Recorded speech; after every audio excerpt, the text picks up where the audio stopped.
അല്ല ഇതാ ചേട്ടനോ? ഇതാരും മോനെ അനന്തനോ മോനെ എന്തൊക്കെയാണോ വിശേഷങ്ങൾ? ചേട്ടൻ എന്തൊരു വിശേഷം?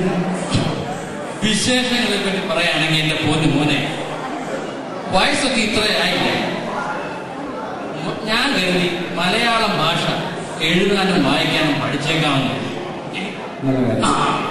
അതുകൊണ്ട് ഞാനൊരു സാക്ഷരതാ ക്ലാസ്സിൽ പോയി ചേർന്നു.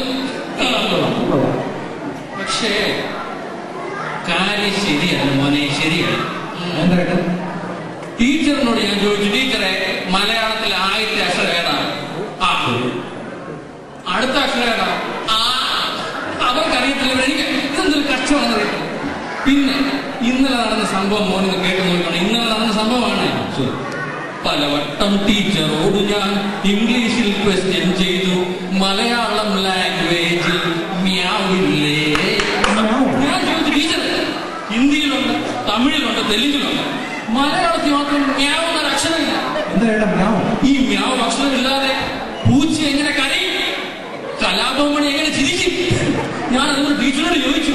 പലവട്ടം ടീച്ചറോട് ഞാൻ ഇംഗ്ലീഷിൽ ക്വസ്റ്റ്യൻ ചെയ്തു, മലയാളം ലാംഗ്വേജിൽ മ്യാവില്ലേ? അത് കേട്ട മാഷന്റെ ചെവിനുള്ളിൽ പറയുന്നു, മിണ്ടാതിരി ചെക്കായില്ല തെരുവിളി കേൾക്കുന്നീ.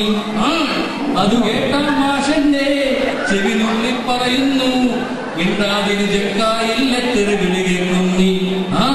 പലവട്ടം ടീച്ചറോട് ഞാൻ ഇംഗ്ലീഷിൽ ക്വസ്റ്റ്യൻ ചെയ്തു, മലയാളം ലാംഗ്വേജിൽ മ്യാവില്ലേ? അതുകൊണ്ട് ഞാൻ ടീച്ചറിനോടുള്ള പഠിത്തം നിർത്തി. ഈ പഠിത്തം ശരിയാവും. പേപ്പർ വായന, പേപ്പറിൽ കൂടി നമുക്ക് കിട്ടുന്ന വിവരം മോനെ ഭയങ്കര വിവരമാണ്. ഉദാഹരണത്തിന് വിദേശം തകർക്കും മുഖ്യമന്ത്രി. ഇപ്പൊ ഇനി നമുക്ക് എന്ത് മനസ്സിലായി? സ്വദേശം മാത്രമല്ല വിദേശവും തകർക്കാൻ മുഖ്യമന്ത്രിക്ക് മനസ്സിലായില്ലേ? വിദേശം തകർക്കും മുഖ്യമന്ത്രി. വിദേശം ചേട്ടാ അത് വിദേശം തകർക്കുമെന്നല്ല, പിന്നെ വിദ്വേഷം തകർക്കും. വിദ്വേഷം തകർക്കും. വിദ്വേഷം? അതെ. ഈ ദായരടിയിൽ ഒരു വൃത്തികെട്ട സാധനം കുനിച്ചു വെച്ചേക്കുന്നതാണ് ഇവന്റെ ഒക്കെ ഒരു കാര്യങ്ങൾ. നമുക്ക് ഫ്രണ്ട് പേജ് വായിക്കുന്നില്ല, സ്പോർട്സ് പേജ് വായിക്കാം. സ്പോർട്സ്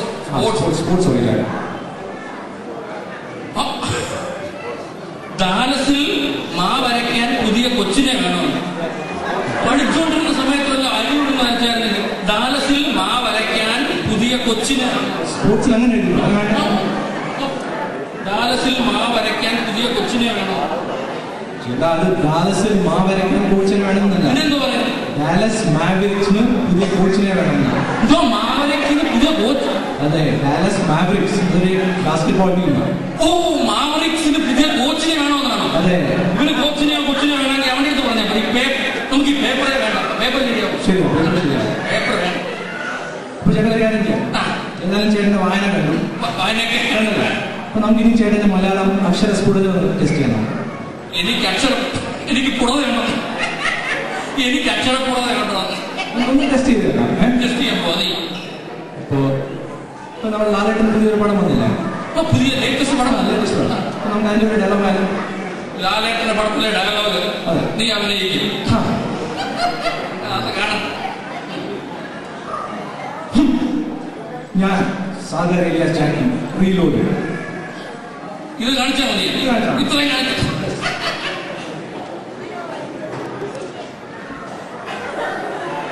ഒന്നുകൂടെ പറഞ്ഞു.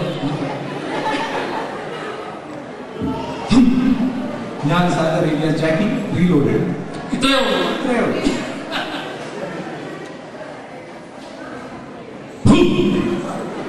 കഴിഞ്ഞോ?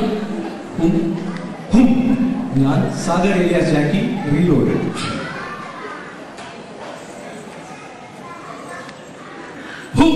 ഈ ഹുമ്പ് നേടക്കൊണ്ട് ചെയ്യുന്ന ഹുമ്മ പ്രശ്നം ഉണ്ടാക്കുന്നുണ്ട്. നിന്റെ പേരാണ് മോനെ, നിന്റെ പേര് ചോദിച്ചാൽ എന്റെ പേര് അല്ലെന്നാണ് പറയുന്നത്. ഈ ഹുമ്മിന്റെ ഹുമ്മ പറഞ്ഞ അടി കിട്ടും. ഹുമ്മില്ലാതെ പറയണം. ഒരു ഹുമ്മും കൊണ്ട് പറയുന്നത് ഹുമ്മ വേണ്ട. ശരി, നമ്മുടെ മാറ്റിക്കളാം. ഇനി ഒന്നും ഞാൻ സാഗർ ഇലിയാസ് ജാക്കി റീലോഡ്. ഇപ്പൊ എന്തും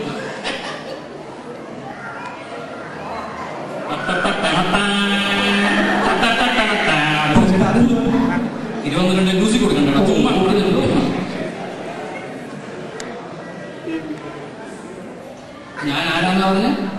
ഞാൻ സാഗർ ഏലിയാസ് ജാക്കി റീലോഡ്. കണ്ടോ ഇങ്ങനെ ആക്ട് ചെയ്തിട്ട് കണ്ടോ? ശരി, കാണാം. ഞാൻ സാഗർ ഏലിയാസ് ജാക്കി റീലോഡ്.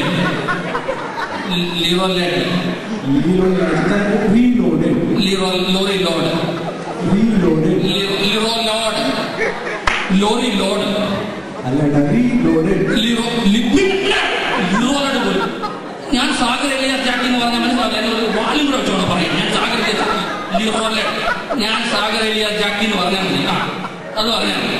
അപ്പൊ ചേട്ടന്റെ നമ്മളെ വായന കണ്ടു, ഇപ്പൊ അക്ഷരസ്ഫുടതയും കണ്ടു. ചുമ്മാ മോനെ മോന്റെ അടുത്തൊരു കാര്യം പറയണമെന്ന് വെച്ചാൽ മോനെങ്കിൽ പോകല്ലേ. മോന്റെ ചില്ലറയായിട്ട് ഒരു 10,500 രൂപ എടുക്കാൻ കാണുമോ? ചേട്ടനായിട്ട് കാശിന്റെ ഒരു പരിപാടി വേണ്ടെന്നാ പ്ലാൻ. ഇപ്പൊ നമുക്ക് പിന്നെ കാണാം. മോനെ അനന്ത അനന്ത അനന്ത